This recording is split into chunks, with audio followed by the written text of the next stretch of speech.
आचार्य द्रोण ने तुम्हें कई दिव्य अस्त्रों की दीक्षा दी है, परंतु तुम्हें अब भी एक महत्वपूर्ण अस्त्र पाना शेष है पार्थ, पशुपतास्त्र।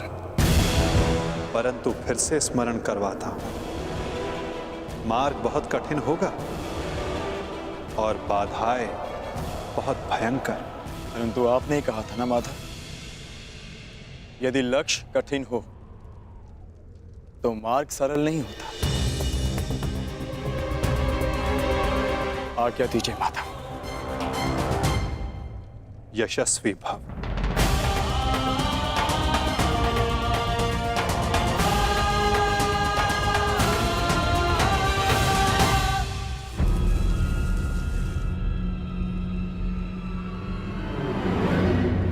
क्या हुआ माधव? आप वहां देखकर मुस्कुराए क्यों? क्या था वहां? गुप्तचर जो गुप्त नहीं रह पाया। सुना क्या कहा गुप्तचर ने? अर्जुन पशुपतास्त्र लेने कैलाश पर्वत जा रहा है और मेरा ये महान पुत्र यहाँ चैन से बैठकर बंसी बजा रहा है। मैं अंधा हूं, फिर भी तुम्हारा भविष्य देख सकता हूं। अंधकार में जा रहा है तुम्हारा भविष्य।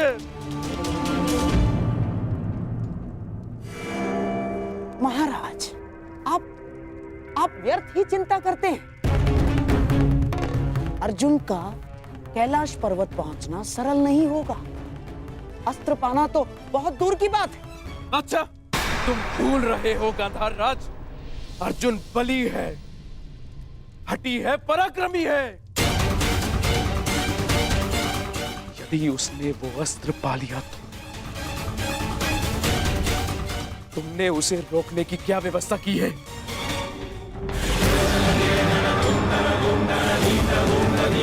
महाराज, आप क्या समझते हैं? इतने दिनों से महर्षि दुर्वासा का सत्कार हम यूं ही कर रहे हैं। महर्षि दुर्वासा के वरदान में बल है, तो श्राप महाबलशाली है। उस अर्जुन ने अपनी यात्रा प्रारंभ तो कर दी है, परंतु दुर्वासा के श्राप के अग्नि से अर्जुन समेत सभी पांडव जलकर भस्म हो जाएंगे।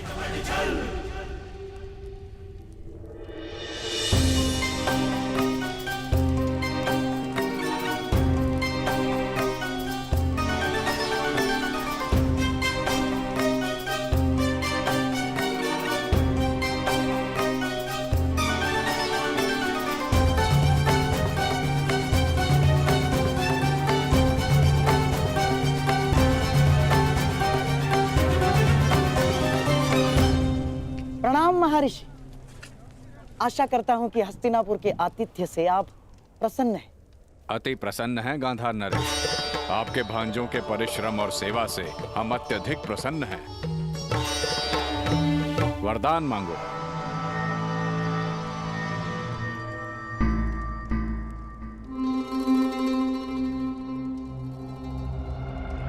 क्या हुआ गांधार नरेश? आपकी आंखों में अश्रु क्यों हैं? क्या करे महर्षि, पांडवों का स्मरण हो आया मुझे।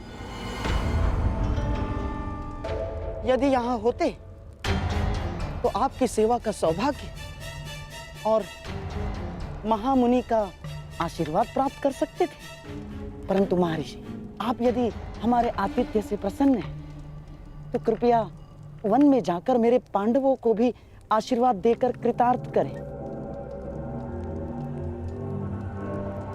हाँ, और उन्हें भी अपनी सेवा का अवसर प्रदान करें, क्योंकि इस समय उन्हें आपके आशीर्वाद की बहुत बहुत आवश्यकता है महर्षि। अवश्य, हम आज ही प्रस्थान करेंगे। वत्स मध्यसेन। जी गुरुदेव। जाकर पांडवों को सूचित कर दो कि हम उनका आतिथ्य सत्कार प्राप्त करने पधार रहे हैं।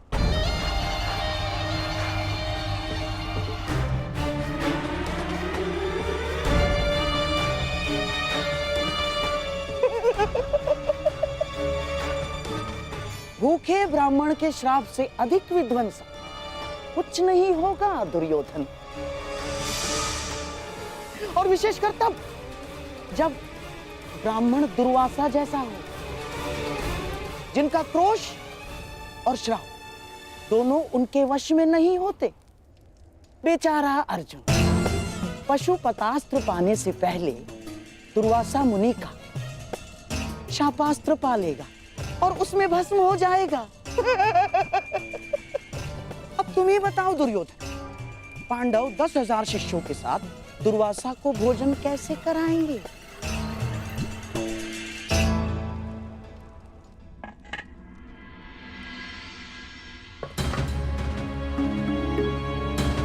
घर में अन्न का एक भी दाना शेष नहीं है।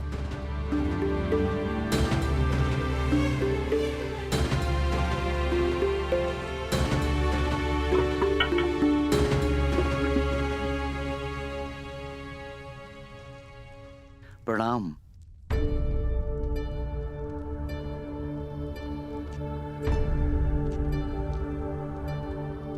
प्रणिपात ब्राह्मण पुत्र, क्या आप वन में मार्ग भटक गए हैं? नहीं, मैं केवल ऋषि दुर्वासा का संदेश लेकर आया हूं। महर्षि दुर्वासा पधार रहे हैं।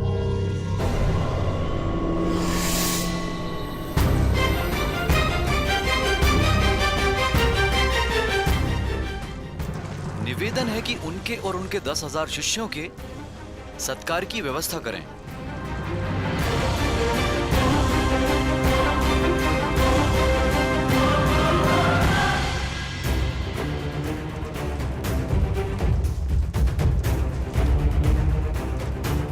दुर्योधन, जो काम लाक्षागृह नहीं कर पाया, वो काम दुर्वासा का श्राप अवश्य करेगा।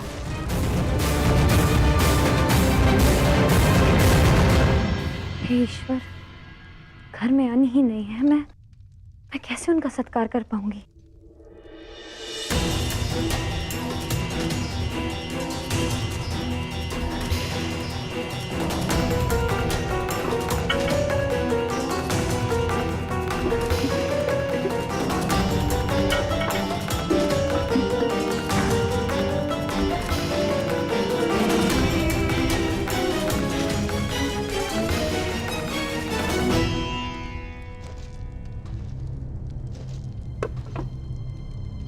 महर्षि दुर्वासा पधार गए हैं। हे गोविंद, अब बस आप ही का सहारा है। रक्षा कीजिए गोविंद, सहायता कीजिए।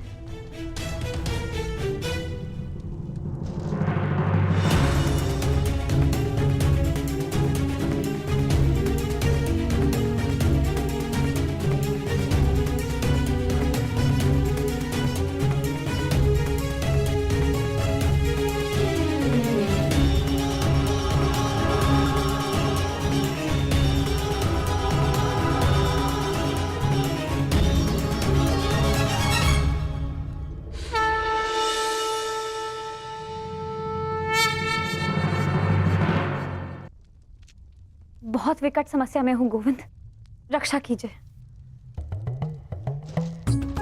सखी, भूखे पेट मुझे कुछ नहीं सूझता। पहले मेरी क्षुधा पूर्ति की व्यवस्था करो, उसके पश्चात ही मैं तुम्हारी समस्या का समाधान कर पाऊंगा। परंतु सखा। सखी, मुझे भूख लगी है। अब जो कुछ भी घर में है ले आओ, उसके पश्चात बैठकर बात करेंगे। जाओ जाओ।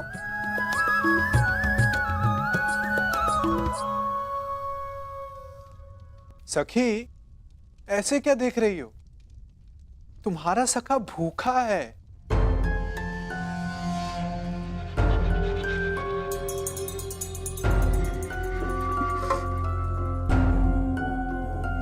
आपने तो समस्या और बढ़ा दी है सखा।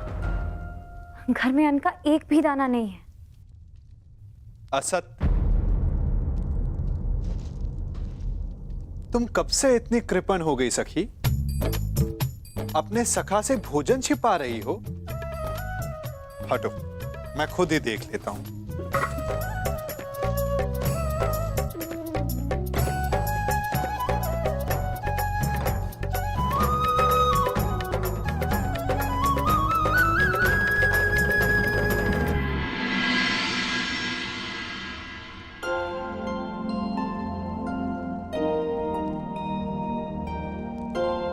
कहा था ना, अपने सखा से तुम भोजन छिपा रही हो।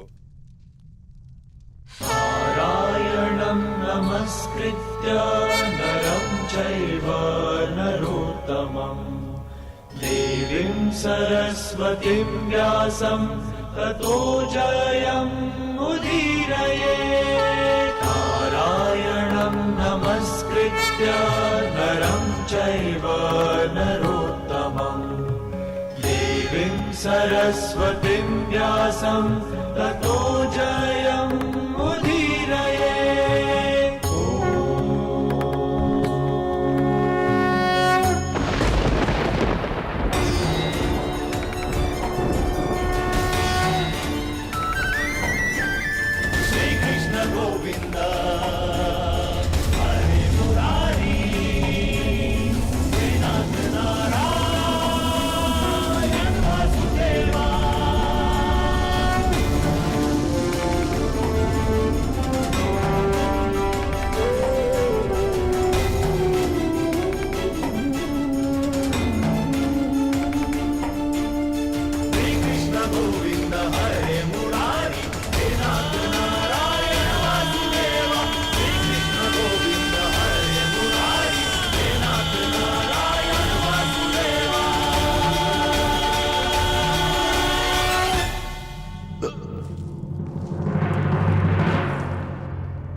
आनंद आ गया सखी, अब जाकर मेरी भूख शांत हुई। अच्छा, वो समस्या क्या थी, तनिक बताओ। सखा, वो महर्षि दुर्वास। कल्याण हो पांचाली।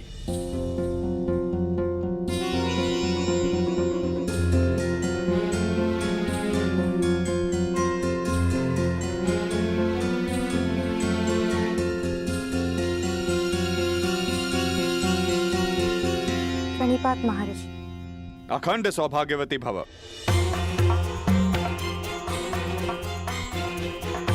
वो महर्षि दुर्वासा, आपसे निवेदन है कि थोड़ा जल मिलेगा?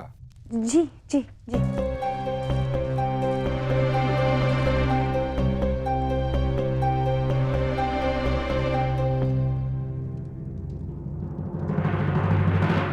महर्षि, वो आपके शिष्य ने संदेश दिया था कि वो भोजन। क्षमा चाहता हूं यज्ञसेनी, अब हम भोजन नहीं कर पाएंगे।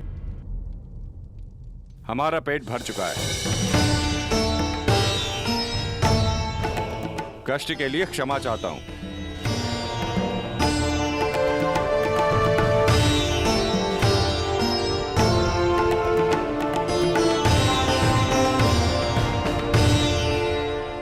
प्रणिपात ऋषिवर।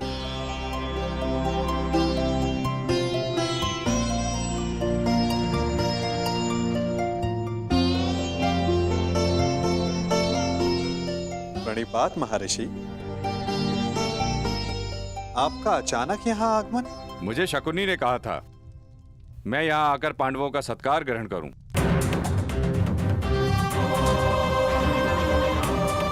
किसी भी साधु को किसी का भोजन और निमंत्रण बिना सोचे समझे स्वीकार नहीं करना चाहिए महर्षि। यदि आपने जान लिया होता तो कदाचित आप हस्तिनापुर का आतिथ्य ग्रहण नहीं करते।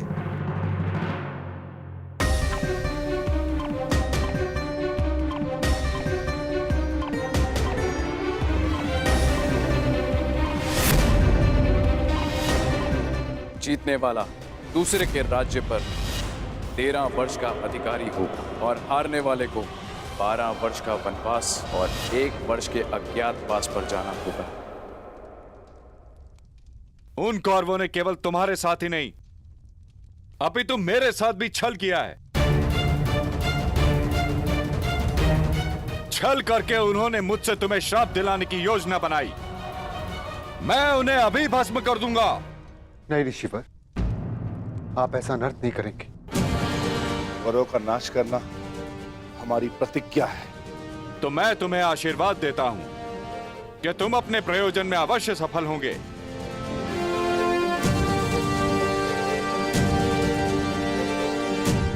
और यदि उन मूर्ख कौरवों ने तुमसे युद्ध किया तो उनका समूल विनाश हो जाएगा।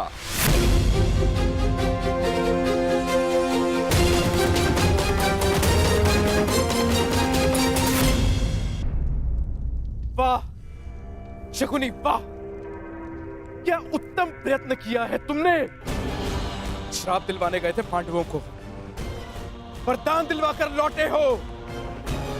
तुम्हारी तो जय जयकार होनी चाहिए, जय जयकार।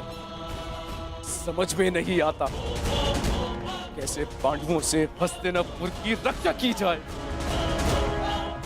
और कैसे अपने इस मूर्ख पुत्र की सुरक्षा की जाए।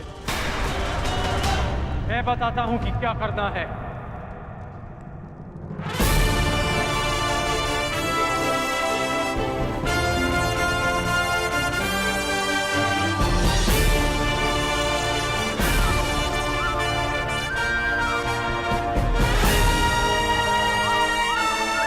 वही करना है जो गांधार राज युवराज को कभी नहीं करने देना चाहते हैं।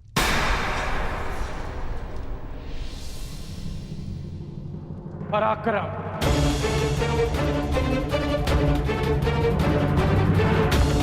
यदि अर्जुन अपनी शक्ति बढ़ा रहा है तो हस्तिनापुर को भी अपना बल बढ़ाना चाहिए। परंतु कैसे बढ़ाओगे बल अंगराज? क्या मेरे सम्राट दुर्योधन को भी कैलाश पर्वत भेज दिया जाए अंगराज? नहीं गांधार राज, ये संभव है दिग्विजय यात्रा करके। दिग्विजय? हमें भारत के सारे राज्यों को हस्तिनापुर के छत्र के नीचे लाना होगा, क्योंकि युद्ध तो होना ही है और युद्ध में सैन्य शक्ति का महत्व किससे छिपा है। हमें दिग्विजय करके हस्तिनापुर का बल बढ़ाना होगा। परंतु दिग्विजय करेगा कौन? हस्तिनापुर का सेवक करेगा।